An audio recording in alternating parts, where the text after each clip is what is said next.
There's not a lot of people that you meet at this point in life that actually show up for you and vice versa.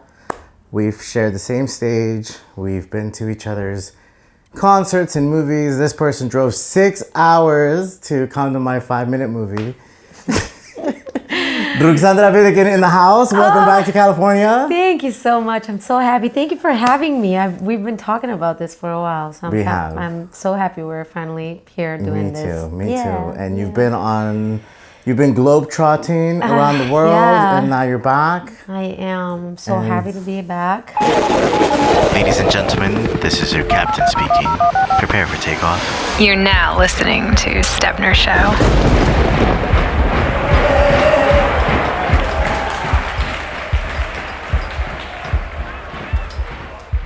Second half of 2025 has been full of travels. Oh my goodness. Yeah, but I'm happy. Watson and I have gotten back to LA right before midnight on the New Year's, which is what I wanted. So I'm really happy, and we're settling in. Nice. New home, new neighborhood. Who's Watson for people who don't know? That's right. Watson is my golden doodle boy. Oh. He's so handsome. So you're a fur mama too. I am a fur mama, and there's your lady right there. Yeah. Mama. So you know. I know the life. You know the life. They're the best. And Watson's been my companion for 7 years now. So. Oh my goodness. Nine. Lola just turned 9. Wow. She looks great. Yeah. They're awesome. They're the best. So one of the reasons I wanted to bring you here is because this show is to immortalize and crystallize conversations on how we wield a well-examined life using creativity. Ooh, and beautiful. you are one of the most creative people that I know. Oh my gosh, thank you. For people who don't know, how do you introduce yourself? Like if you weren't feeling bashful, if you were caffeinated and you were caffeinated but ready to perform, go. Like how do you introduce yourself? Like, that question, like, what do you do? I've had an inkling from a very young age that I was a creative, but I don't think I fully allowed myself to step into that skin until much later in life, after doing a lot of the things that other people want me to do, I guess. Right. And but I'm grateful that I've taken that leap of faith to discover and let that side of me blossom and flourish. So I'm a creative spirit, a creative soul. I think I'm a storyteller most and foremost. That's the reason I gravitate to you. Yeah. Because you are a storyteller. Oh, thank you for seeing that. Yes, and your instruments of choice are very interesting to me. Oh, thank you so much. Likewise, I mean, look at you. You're a cinematographer, a poet. Well, it's like you. We're storytellers, but some days you choose to tell stories in different ways, and in others. And it's true. The first time I ever saw you in my life was in Malibu. Yeah, that's right. And you performed. That's right. And that very same night, I performed poetry. That's true. So, tell us, what do you have going on right now as an artist? Like, what are we doing? What are we doing? I'm really happy to be back in LA and start the year strong. I'm so happy to be performing. We have an upcoming show on the 20th of January. How exciting. Congratulations. I know. Thank you. And where is this show at? So when I say we, I'm saying it's me and the gang who's joining me on stage. Andy Mack on guitar, Dawson Lamas on bass, and Jake LeBron on drums. Phenomenal cast and crew. We're playing at the Hotel Cafe, one of our favorite venues. And I found out that the actual venue is closing down later this year. What? Yeah. Like for renovations or for good? I think what I'm understanding is that they're moving locations somewhere else, Gotcha. but it'll take a minute until. Wow. I know. And that's been such a pillar in the local music community here in LA. So everybody's just like, oh my God, frantically trying to, figure out how to get a last minute set on the hotel cafe stage. So I'm happy that we get to do that. I've seen you perform at Hotel Cafe. Yeah. You have this powerful voice. Thank you. And I actually am not a trained musician, but I can tell you have this great range. Oh, thank and you. like powerful lungs. And like, at what point did you decide to become a singer? Well, hi Lola, you want to join me up here? Come on up. Watson's gonna be jealous, I'll tell you that. Oh my God, I can't even see your face on this camera. That was sweet. She's like, you're in my chair, lady. Exactly. You really want to be in this chair, don't you? Lola. Straight dead eyes, right there. So yeah, I was saying you have this great, powerful thank voice. you. Yeah. It's very dynamic because the range is like, you can go low, you can go high. Like, where did you discover that superpower? Oh, thank you. That was the first part of my artistic self that that revealed itself even as a super young child. So I think I discovered my love for singing when I was 3 or 4. And I actually started performing, and when I say perform, of course, I'm talking about, like kids' talent shows and things like that. But by the time I was 7, I actually had a pretty decent rotation, and this is like overseas, where I was born. From the old country. In the old country, that's right. Europa. That's right. I had like a pretty decent rotation of shows, quote unquote. And one of my peak achievements of that era was performing at the opening of our first McDonald's. Wow. In our hometown, which was quite a thing. Like this, like, I'm not gonna give the year because I don't want people to be doing math. But this was. So you performed at a popular fast food spot. I think, but it was a show. It was a show. Like, I'll tell you, it was like a 2-hour.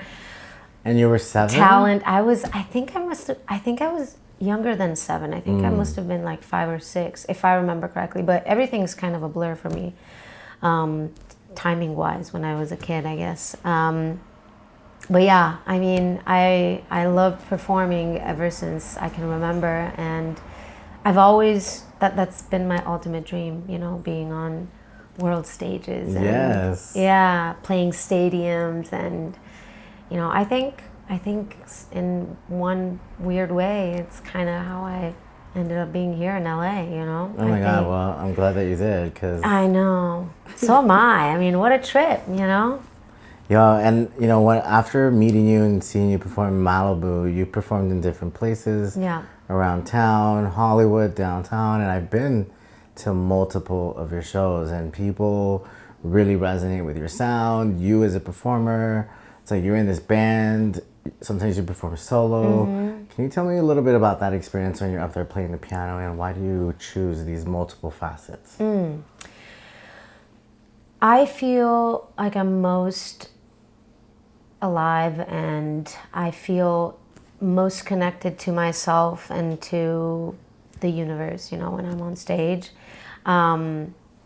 It's almost like I'm an overthinker in day-to-day life, as most of us are, unfortunately, and nowadays. And so when I'm on stage, it's my spiritual practice. I don't have time to think, and I don't want to think, and I'm so present because I'm heightened, and it's that it's the most beautiful place on earth for me to be, just getting ready to perform for an audience. And it could be, I've played like empty rooms, and I've played rooms that have had some people in them, but and I honestly, like, in my best moments, I couldn't care less, Right.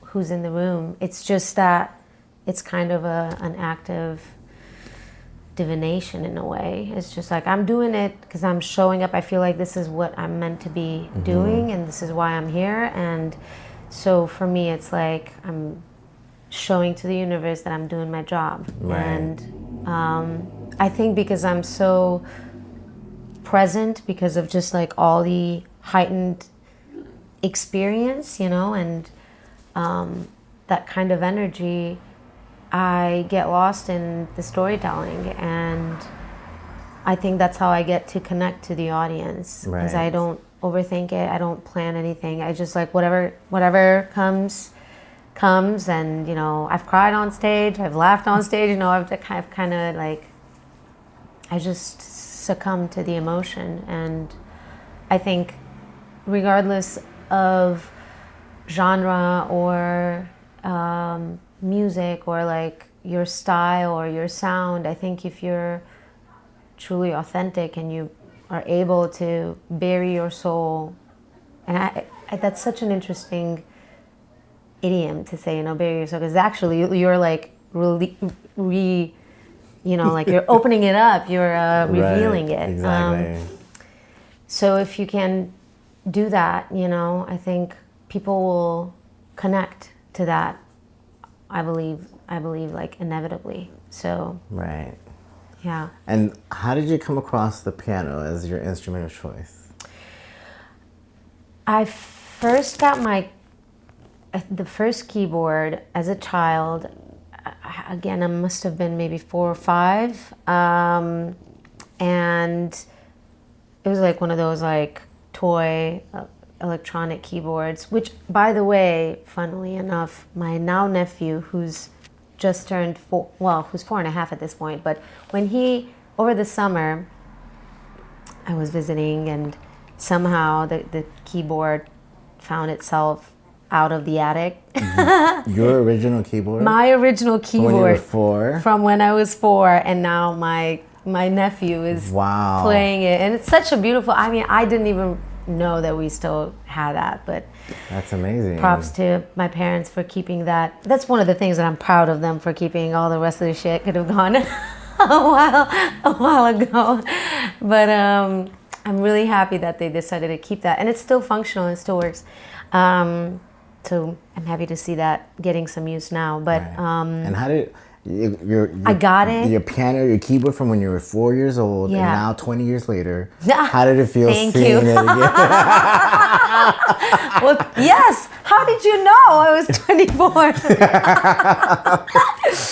Yeah, that's right. How did it feel seeing it when you like having a younger relative play with it? Play it. I mean, it's such a mind trip. You know, I was so surprised again that we even had it. You know, but I'm really happy to see him, especially at this young age when he's 4 and he's still, you know, he's right on the edge of like almost going to school and starting like the more rigorous training of life. And I'm so happy just because I don't come from a creative family at all. Oh. Well, I should say, I think everybody's creative. I think they're just untapped or undiscovered. My uncle is actually a phenomenal poet, and he's I think he has at this point like 35 books published. So he's pretty prolific. Wow. And he's a really, really, really talented poet. So I think the gene is there, you know, and I think, I mean, I write, and obviously like songwriting is part poetry, and I write poetry as well. But that's about it in terms of, you know, creatives who are actualized, I guess, in my family. So it's great to see that he's starting to dabble with it, and he's exploring it, and he's working that side of his brain from an early age, so he knows he has access to it, and hopefully, you know, it becomes a tool for him to self-express as he starts navigating life. I think we're so lucky as creatives to have these avenues to kind of offload some of the emotional baggage that we collect along the way. And how does it feel performing like live versus when you're making music videos like this? Yeah. Right? Or you're recording in the studio? Like, is there a preference that you have? Or what is that experience like for you? So I love performing live and being on stage. That's probably like my ultimate state of being. I think second to that is the actual like creation moment when I write music, or when I write lyrics or poems, or again, I find it very spiritual in practice. Right. I think there's something, it's almost like I'm high, you know, Exactly. and I'm catching on to things that are up there in the ether, and I'm just like, I call it catching the muse by her ankle, you know, and so I Aphrodite. That's and we're so grateful to catch those moments of inspiration, and it's such an otherworldly experience for me. I'm just like, oh my God, I'm lost, and I'm one of those creatives that gets almost like possessed by an idea. Like if I have to get it out. And so like if I'm starting work on a song or something, I could get easily consumed until it's out. Until like I feel like it had to come to life. Otherwise it was just like I have this like physical angst. Right. Until I finish it, you know? But you also do this creative, powerful work. I mean, and Thank like you. this energy that you have. You just have like this je ne sais quoi thing about you. Way to plug my song. You're such a pro. A little bit. How deeply involved are you when you're creating the music videos? Like when you get the filmmakers to on board, are you very like overt and very involved, or do you let them bring a vision? Like how does that experience unfold? And the music videos that I've put out up until now have been mostly under my tutelage. are you directing them too? I'm directing them. That's amazing. The last two I've filmed, directed, edited, done all the work for it. I had no idea that I could do this. I guess it's just because when I get I get a vision, and again I'm possessed by it, I have to bring it to life. And I mean I didn't know how to do any of this, you know, and then I started just like learning CapCut a little bit, and then a bunch of different tools, and then somehow, I mean, I couldn't redo everything right there. Right.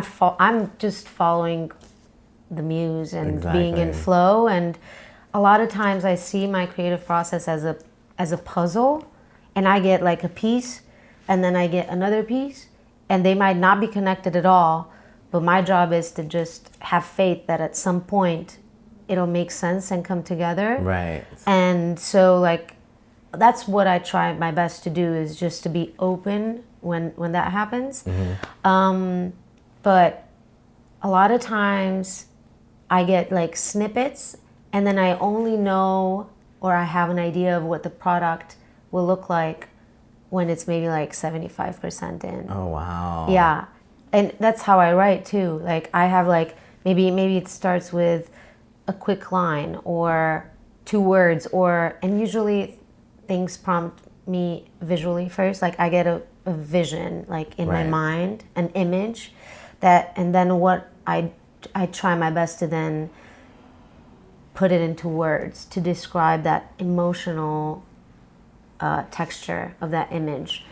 And a lot of times I don't even know what I'm writing about. And you know, like I'm writing, and I'm like, you know, I have like maybe a chorus or a verse or something that I think is a chorus but then becomes a verse, or I don't know what it is. And then like when I'm almost, I'm like, oh, this is what the song is about. I didn't even know I wanted to say that. Exactly. You know, which is very interesting, because as you're unveiling this creative work from an audience point of view, there's certain things that you say that come out your mouth. And I'm like, how real is this? Like, is this autobiographical? Oh, or is all this... of my work is autobiographical. Really? Absolutely. No, because there's some things that you say Oh, yeah. on the mic that it's like, ooh, Uh-huh. uh-oh. Yeah, no, all of So it you've seen some stuff. I've seen some stuff. I've been through some some things. So in talking about your body of work, if you're at a party, Yeah.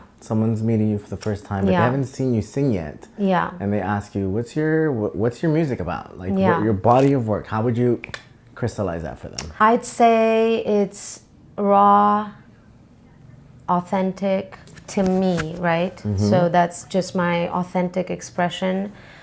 Doing my best to describe my own experiences. But I think in a way, so it's kind of selfish work, to be honest. I mean, you know, as I write, I'm discovering myself as I go along, you know. As an overthinker, you're also oversharing. I guess. I mean, you know, I don't know if you call it oversharing. It's just what this is. I feel like this is what my art comes. I don't think I'm very good at my elevator pitch. I need to work on that, Gustavo. When it comes to the actual musical training, Yeah. how different is the European school of thought versus what you've seen here in the States? Ooh. Well, I did take some piano classes when I was young. I was classically, I don't want to say I was classically trained because that comes with such a load of baggage and I can't hold up to it. So, but I did study piano, classical piano for, I want to say 5-6 years as a child, and then maybe even more actually.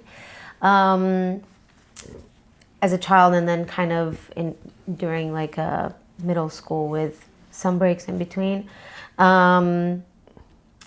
I wasn't really allowed to fully pursue a music in general or like a music as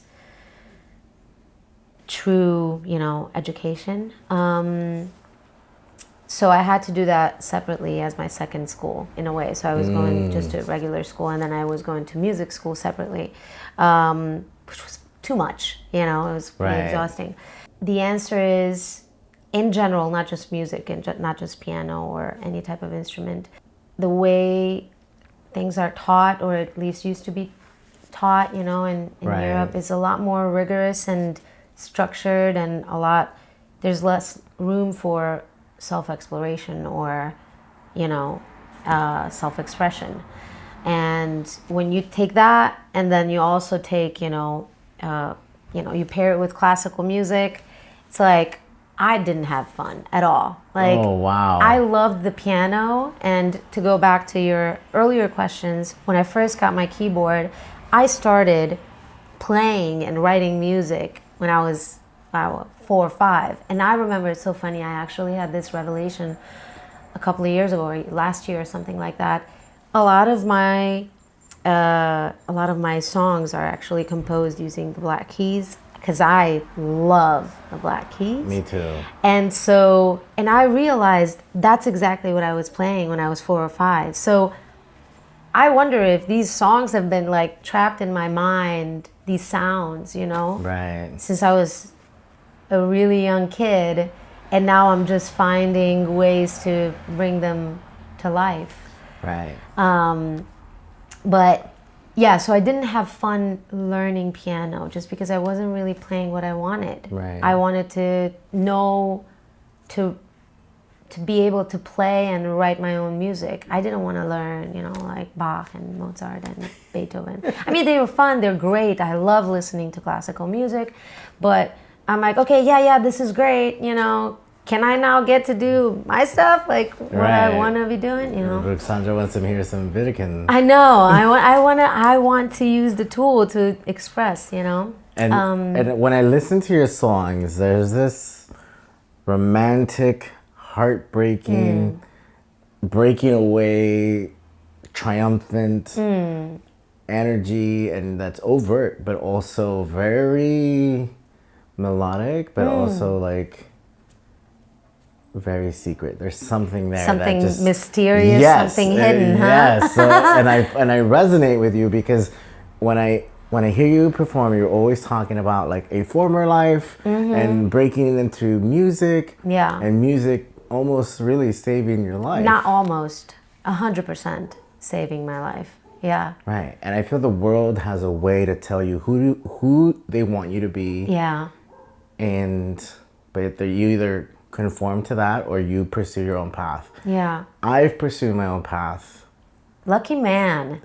Good job. Well, I try, but that's what I love about crossing paths with you, Yeah. because I feel that you've done the same, right? But it comes at a cost. It comes at a price. Like what's been like the impact of your personal life? It's like family, friends, lovers, acquaintances. Like, what is it about music that keeps you going back and paying the price to compromise your time from your personal life to pursue your art? Ooh, I don't even see it that way. Wow. I don't. School me. I'm traumatized, honestly, obviously. Well, that's because you've been lucky to do it for most of your life, right? Like, it sounds like you just followed that path. And I'm almost like jealous of people like you because you got to do it from the get-go. And I feel like I'm catching up with everybody. Oh, I had a completely different life before moving to LA, which is why like it also comes through in my songs and in my music. It's a lived experience, and I didn't pursue my artistic life. Basically, I kind of stopped during my 20s. Oh, damn. I guess the secret's out. Okay, so I'm 31. How does a 4-year-old girl? How does a 4-year-old girl study music and then pause for 10 years, and then at 31, you're like, hey, I want to do music again? Well, I mean, it's such a long story, but you can give me like the bullet points. The bullet like, points. Well, I actually have never really shared this story, like publicly or anything, because I've never really had the. Only if you're comfortable. No, I am, but I guess I'm trying to say. I want to be careful how I present it and how I talk about it, because I don't want it to sound like I am placing blame on anything or anyone. Ultimately, all of it has been, my choice and my own doing. Did I wish I knew better? Yes.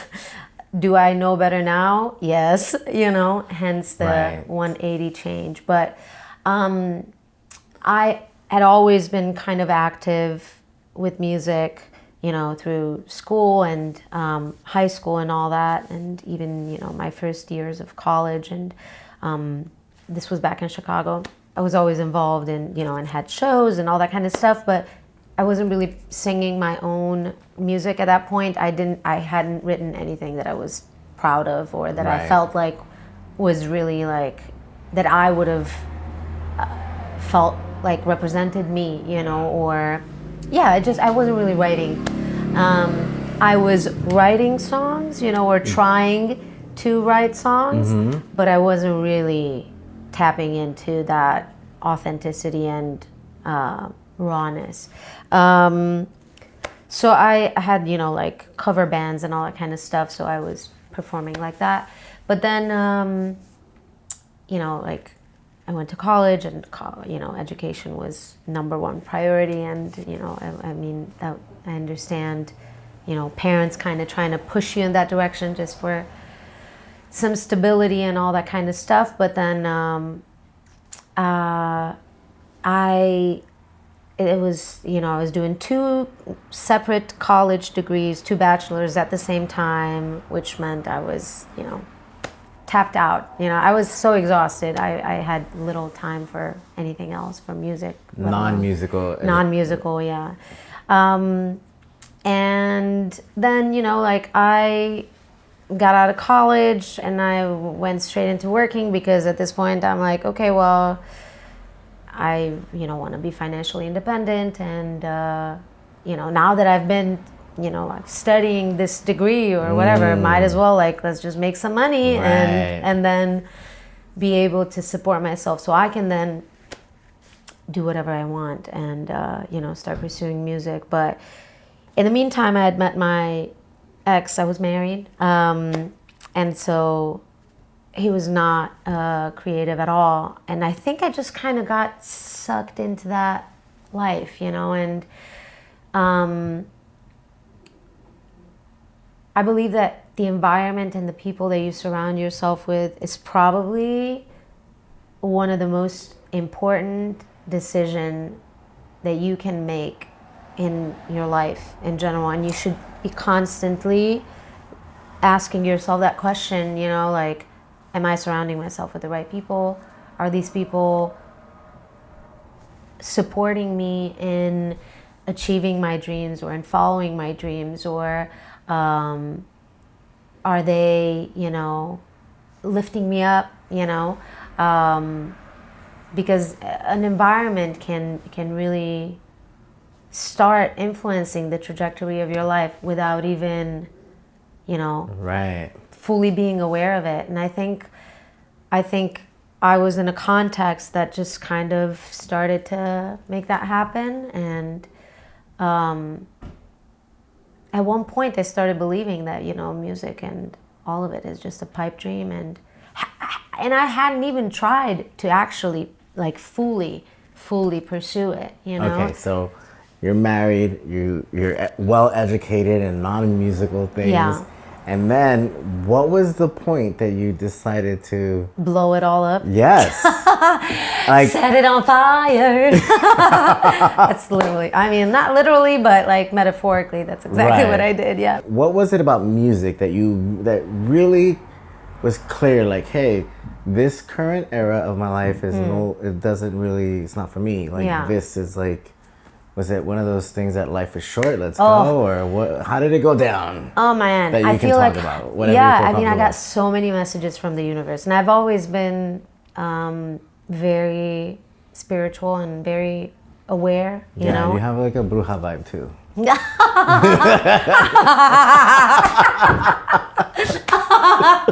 It's so funny, my brother always says that he's like, wow, the witch is back, I believe it. I think I was a witch. I must have been a witch in a different life, for sure. You have a bruja energy for sure. For sure. I'm not practicing as a bruja this time around. No, but like, I mean, like in the way that you alchemize. I think that's what a bruja is. Yeah, so it's like you're telling me about this former life that you had, and then you alchemize all those experiences and you turn back to music, to this 4-year-old girl, right? Like 15, 20 years earlier. I love it. They keep it coming. Like, exactly. Start just like, I love how you keep reintroducing my age exactly. subtly. So like, how did you make that big pivot that you were like, hey, I'm gonna put all that in the review?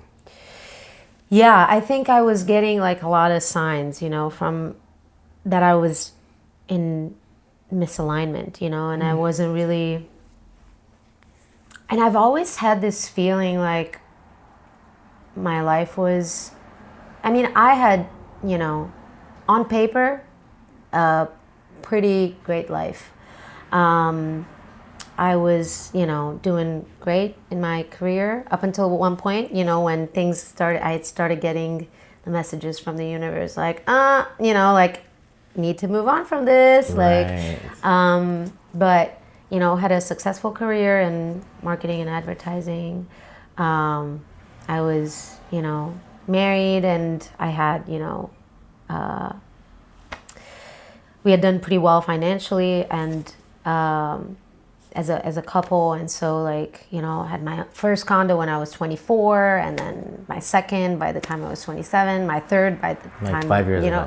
Yeah, exactly. And so like everything seemed okay on paper, but I always felt like there was something missing, and there was something like, I didn't feel like it was really my life. I felt like I was living somebody else's life. And in a way I was living you know, the life that others wanted for me, but not the one that I wanted. And I think, you know, around my Saturn return. Oh, There it is. there it is. I once heard a theory: never date a woman until after their Saturn return. Heck, I think that extends to men, but maybe add 5 more years. Yeah. But I'm a bit of a man-child, but yeah. yeah, I feel like So it sounds like you went back to listening to your inner voice. yeah. And I was deeply unhappy, and you know, the relationship wasn't the right relationship for me at all. But But on paper. But on paper it was, and I also was too young and naive to see it. Like it was not, you know, a good dynamic. And I think I just hit, you know, I was just exhausted and tired, and I felt like I couldn't do one more day, you know, with this, you know. And I had such a crystal clear, you know, message from God or the universe, whatever you want to call it. It's like Aphrodite. she must have been part of it, you know. This isn't it, you know. And I remember, I don't think I actually had the courage of being fully honest with myself until that moment when I knew that I just couldn't take anything emotionally anymore. Because I knew that if I had asked these questions and I was truly honest, my answer would have been, you need to get out, you know, much sooner. But then like half your album would not exist. All of it. All of it. All 3 that are unreleased. And my poetry and all that. We wouldn't have you dancing around Chicago. There it is. Punching people. Look at you. Look at that. You look like a hero and a villain in one. You know what? And that's what that is actually. It's you know, that video is kind of like the integration of the multiple women, you know, in me. You know, it's like and I do believe that you need to accept and become friends with your darker side. Yes, shadow work is important. Oh my gosh, otherwise it'll control you. And it'll come out and you must, you know. But even musically, it's like you can't really be high all the time. Like, da, da, da, da, da. You gotta be a little low-key. Boom, boom. I feel like I'm always low-key, which is something that is like I'm trying. I'm not trying. Like, listen, I don't. Doing. Yes. You're doing. I'm doing, and this is what comes out. And a lot of, you know, some people come and say, and usually this is family who, I just want you to sing, you know, happy songs. And I'm like, oh, you know, like, I mean, when I'm open to it, like, I'm gonna sing and write whatever comes. You know, and... But, like, for example, I don't know, I don't want to generalize, but, like, let's say someone out there in the world is living a life that they're being told to live. Yeah. And then they hear one of your songs. Yeah. And they feel inspired and happy to reclaim some of their own voice. Yeah. Reclaim some of their own dreams. Like, that still provides a little happiness, I in my believe, opinion. too. I thank you for seeing that. And I think, you know, there's true value in, listen, like I'm all about, I believe in the power of thought, and I believe in the power of, you know, energy and frequency and what you listen to and the words that you speak and all that.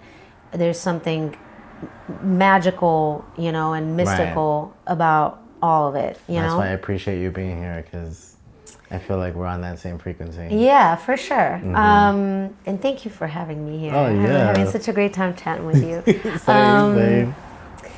If you extrapolate that, you could say like, oh, well then if you want to be happy, you should be listening to happy music, you know? And I do believe that there's a time and a place when you need to you know, be this, you know, discerning, you know, okay, I've had enough, let me move to something else. But I truly believe that heart-wrenching, sad music is needed when you need to feel those feelings. Otherwise, you're not really processing it. You're just like bearing it down, and then you're not learning from it. And so, again, like I don't write by design. I don't have an intention when I write or how I write. You know, I just write what I'm instinct. Yeah, like or what I'm told. You know, you're like, what are we doing now? What you see in the cauldron. That's right. So yeah, I mean, a lot of my stuff is like heart-wrenching and like really, deep and sad. But I think, like you said, it's meant for people who need to sit in that emotion and then come out of it, you know?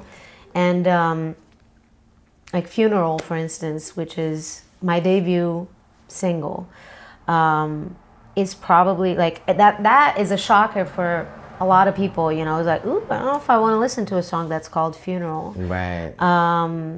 And I honestly, like, I struggled. I almost pulled the plug on releasing that track. Wow. Right before releasing it. My fears were starting to come, knock on the door. But that song is not, I don't even see it as a sad song. Like, yeah, I feel like it honors the grief of an old life that you need to leave behind in order to grow into your true self, you know? And I think there's something, you should honor that and you should grieve it, because it should, you know, like, it is an old life. Yes. You know? But I find that it's an encouraging song because it talks about, you know, you don't need your old you anymore, and you're ready to step into your next version of yourself. And yeah, it might be scary, and it might be, you know, you might be breaking up with people and old contexts and old lives, you know, and old friendships, old connections. Or breaking up with an old version of yourself. That's the most painful one. Yeah. That's the most painful one. It's like that eagle in the mountain, like breaking itself apart to regrow. That's the hardest breakup. Yeah. Yeah, for sure. I'm still dealing with my own breakup with myself. I'm there with you, Gustavo. Come to my show on the 20th. All right. So, show on the 20th. Any new music that we should know about? Yeah. Like, without spoiling, you know, for the sure. big teasers. If you want to hear the new music, come to the show. Yes, that's true. Because most of my stuff most of the music that we play is unreleased, actually. So, but yeah, I mean, Truth Bender is out. That's the latest single, and it has a video that was shot in Chicago. It's a really fun track. It's kind of the start to a slightly different sound. I've always loved electronic music, down-tempo electronic music, trip hop. I like that. That's been my jam. And you know me from, you know, my life here in LA, playing live gigs, you know, and that's very like instrument, you know, piano focused, and, you know, with the band. And the bands, you know, when you come to a live show, it sounds, you know, like a live band, you know, like alternative rock maybe. And I feel like I'm grateful that my material is able to shapeshift and hold that space really nicely. But in my mind, the produced version of these tracks is more in that down-tempo vibe. So Truth Bender is, you know, the first, well, I should say the second track in that vibe. I feel like Je ne sais quoi is also similar to that. But it's the beginning of an era, let's call it that way. And so that's been out. That's out. I have a new single that's coming out in February. That you will hear on the 20th, performed for the first time ever in front of an audience. And yeah, I'm working towards my debut album. LP album Yeah, let me know. in 2026. I love collecting vinyls. I'll add it Thank to you. the collection. Bless. Yes, I would love to. I'll be there. Like, please autograph. For me. Yeah, it would be a dream come true. I've been working towards this my entire life of 28 years. Right. Yeah. Well, I'm excited to come back to the show. Yeah. I've always loved watching you perform, whether you're on stage with a full band or underground with an acoustic piano in downtown LA. Yeah, thank you. You know, where it's been a privilege to hear your siren fill the city of Los Angeles. And You're such an angel, Gustavo. Swear to God, from the moment that you and I met, there was that kinship. I feel like, and I'm grateful for it. Right. And you've been such a sweet supporter and such a sweet friend. Well, it's been an honor to share the stage. Like, we've literally been on the same stage before. Yeah. And I find that really exciting because I feel like sometimes life is random, but then sometimes you meet people that feels random, but you cultivate a specific experience that it feels a little bit preordained. Oh, absolutely. I mean, you believe in that, right? Of course. Yeah, there you go. I have bruja lineage too, so. You're just giving my brother ammo. Like, honestly, I don't know if I'm a fan of that. Well, any big plans for your 33rd birthday? Listen, I'm turning 29, so. Yes, I love it. My birthday is, kind of further down in the year. Sagittarius? No. I'm a Leo. Leo. I'm a Leo lady. You're lying. I'm lying. Is that what you're saying? No, you're a lion. I'm a lion. I am a lion. I'm a fierce lion for sure. So I don't know. I haven't really planned. Have you seen Friends? Like the TV show? Yeah. Not linearly, but I've seen random I episodes. don't know why I keep asking this, but I'm obsessed with Phoebe. Phoebe's my favorite character. Oh, okay. Yeah, she's a bruja too. Like, she's good. Yeah. I think I connect with Joey. Joey, I love Joey. I'm obsessed with him too. Anyway, but Phoebe at one point says, "I don't really have a plan." Like, it's not even a plan, it's a plan. I live by those words nowadays. I feel like that's been my life since moving to LA, actually. I believe you, because you and I have had Sunday brunches before. I mean, it was so structured. It was to a T. I would plan everything to a T. No, I don't believe you. Because the vibe that I get from you in our experiences when you and I go out, it's very flowy state. Yeah. You even taught me that. I even use it now with like other good. Other brujas. I'm like, I'll see you on Tuesday. We'll just keep it a flow state. Yeah, that's right. I mean, but that's the best way. Exactly. But again, like, I'm not joking when I'm saying, I've lived through these experiences. No. You would have met a completely different woman 5 years ago. We probably would not be friends. I think we would have. In a different way. In a different way, though. Because I don't know if we would have connected in so many different points. Right. Like, have so many shared understanding. Right. And, shared experiences in a way, Exactly. I mean, I do have a good resume, so on paper. So you got the corporate life too. Totally. I got that 401k over here. Oh man, I blew through my 401k. Woo, like no other. I mean, when you're making records, I'm sure you got to be very innovative as to where you're going to pull resources from. Yeah. So. But next on your horizon, what's something that you're like really wanting to do? Doesn't have to be music, but just like life or musically, whatever. Like, honestly, I'm like, all I'm thinking about is music. All right. What's the next big thing that you were thinking? Like that, yeah. My debut album. That's my focus for 2026. I've been blessed to stumble upon some really great collaborators, amongst which David Fulton is, one of the core pillars of that team. David is, phenomenal ear, and him and I have such a similar taste in textures and beats and sound design. So we've been working on putting together, I was in Denver over Thanksgiving for a week. We were in the studio just, going through a bunch of material and start shaping songs and things like that. And I'm really excited about that collection. It's just a matter of penning him down and finishing the work. But I think we've got some like really cool songs coming to life out of that.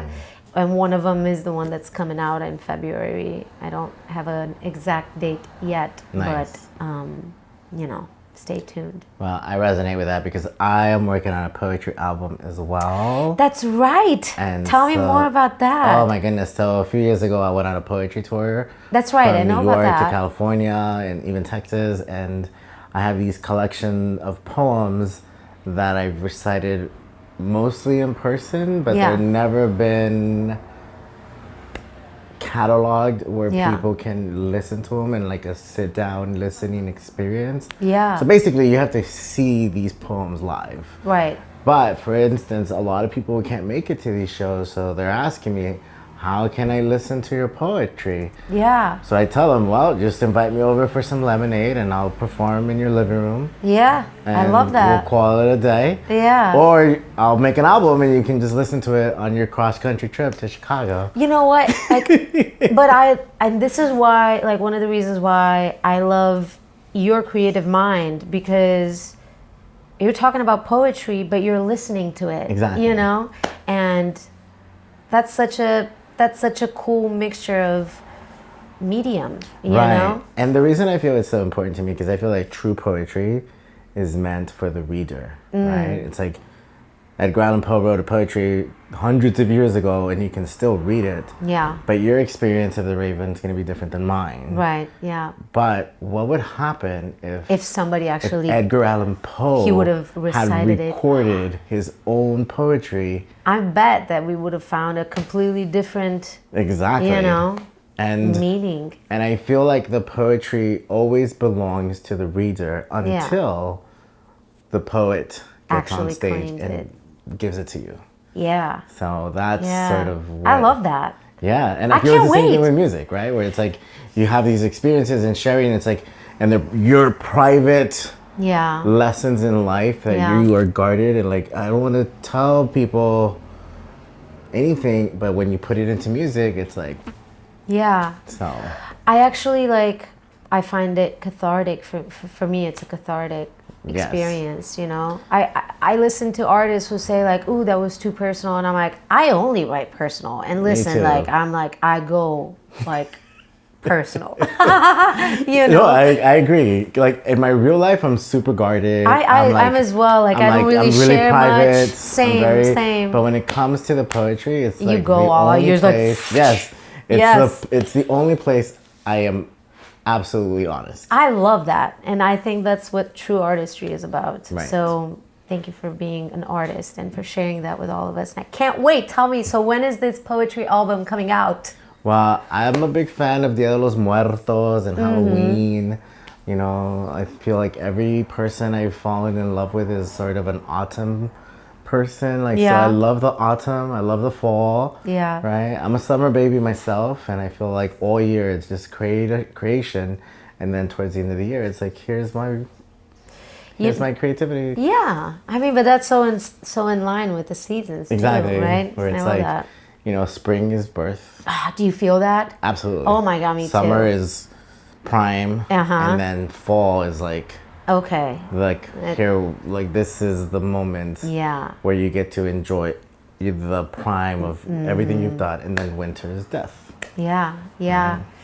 I feel that strongly.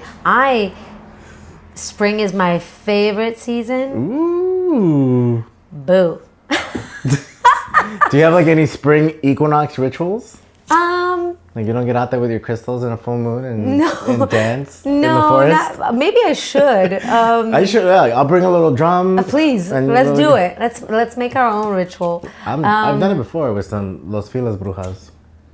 What I feel like when I'm saying I'm a bruja, like I don't practice like rituals of, I think I have, disagree.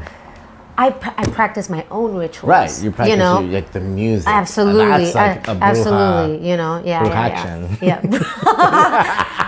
Did you see me trying to skirt around like I'm not a bruja? And then comes out the cackle. my friend calls me Creevil. She's like, you're a mix between creative and evil. Oh, really? Yeah, so she's like, every time I do something, she's like, that was very Creevil of you. Yeah, that's so funny. But yeah, but in addition to the poetry album, I'm working on adapting the same set of poems into a movie, just because it's my natural place. Yeah. I'm a filmmaker. And, I know that. And I want to bring visuals to the poetry, not just the audio part. But yeah. So, keep your phone on because I might be like, hey, Ruxandra. Call me, like. We might need some piano here. Oh, please. Or a bruja there. Close up. I mean, I got bruja songs. Don't you worry about that. Oh my goodness. Well, I'm very excited to see you perform again. Thank you. And Thank you so much. You really polarize the stage every time. I love that. Thank you. Even when there's no stage, right? It's just like... Yeah. So I'm very excited. I appreciate that. And thank you again for always being supportive and showing up for me as well. I mean, you driving to Palm Springs. Listen, I can't promise that I'm gonna do the same thing in one day again. That might have been a one and done. But no, that was amazing. I was like, wow, look at this. She's definitely like, I was like, yo, I'll send you a link, and you still showed up. You know why I did it? I did it because I really wanted to keep my word, because I told you I was going to come to one of your screenings. Right. And then you had 2 or 3 in the city. Right. That I just couldn't get to because life or other commitments. And I'm like, God damn it. I'm like, I guess I'm going to have to drive to Palm Springs, and I'm like, yeah. But it was amazing. It was amazing. I'm happy. It really was. And I'm happy I did it. It was fun to see you there, and it was fun to be in the room with you while you were seeing your short film on the large screen, and get to hear you speak about it at the Q&A after a little bit. And I mean, it was such an experience. So I'm happy that I got to be there and to witness it. But next time I'm coming to your LA screenings. Exactly. But I feel like we're just getting started. We're like warming up because we have a lot more to do. And let's go. I feel like you're one of the most elegant, gifted artists I've met. Oh, thank you. You're so kind. I'm happy so to be alive at the same time that you are. Oh my gosh, Gustavo, stop it. I love you. Thank you so much. I love you too. For that. Thank you for coming today. Oh my gosh, it's been such a blessing. I could keep going, Oh, I'm sure we could. But for the people who want to continue listening to you, they should come to the show. Please, yes. The 20th, January 20th at the Hotel Cafe. Yeah. We'll just follow me on Instagram and you'll find out all the details. And what is that Instagram? That Instagram is my first name, so Ruxandra.music. And you'll find, links to my poetry, links to my videos, my music videos and my songs and all that kind of stuff. And stay in touch. One of my favorite words is flutere. Ooh, what is that? Doesn't it mean butterfly? Oh, fluture. Yeah. Oh my gosh, you are so awesome for sprinkling in. Gustavo sometimes sends me texts in Romanian, which always kind of catches me by surprise. I'm just like doing a double take. But you're so sweet about it, It's just like, So I am not the bună, and I'm like, how did you must have gone into Google, and I mean, it takes a second, but just going through, it's so sweet. But I have Romanian friends that I grew up with. Oh, cool. That are very dear friends of mine. Yeah. I think you mentioned this to me. Yeah, he's a filmmaker, but then his mom is a singer, trained opera singer, and his dad is an artist, a painter. So the Romanian people in Dracula is one of my favorites. Man, he's made a dent in our culture. Honestly, everybody's just like, "Oh, Dracula." I'm like, okay. Have you ever been to Dracula's castle? Of course, wow. Yeah. Have you seen my thing? Yeah, that's one of the things you notice at first, right? You're like, I mean, I was born in Transylvania. Vampire bruja. That's right. Oh my god. Keep out. Every day is Halloween. Oh man, my brother's gonna have a field trip after seeing this podcast. Ruxandra, grazie mille. Oh yeah, we're switching to Italian. Grazie a te. Tu parli italiano? Parlo italiano un po', sì. Mi piace che tu parli italiano. Io lo so che tu e io parliamo italiano ogni dia. I Tutta la guess. giornata. Oh my god. See, like I'm getting mixed up with Spanish. Oh yeah, Spanish. Oh my we can do God. Español, si prefieres español. I will stop here. En français, si tu prefieres. You are such a polylingual master. A little bit. Only with Romance. language, yeah. I Only romance understand. language. I understand Spanish, and if you drop me in Mexico for 2 weeks, I'd come out Mexican.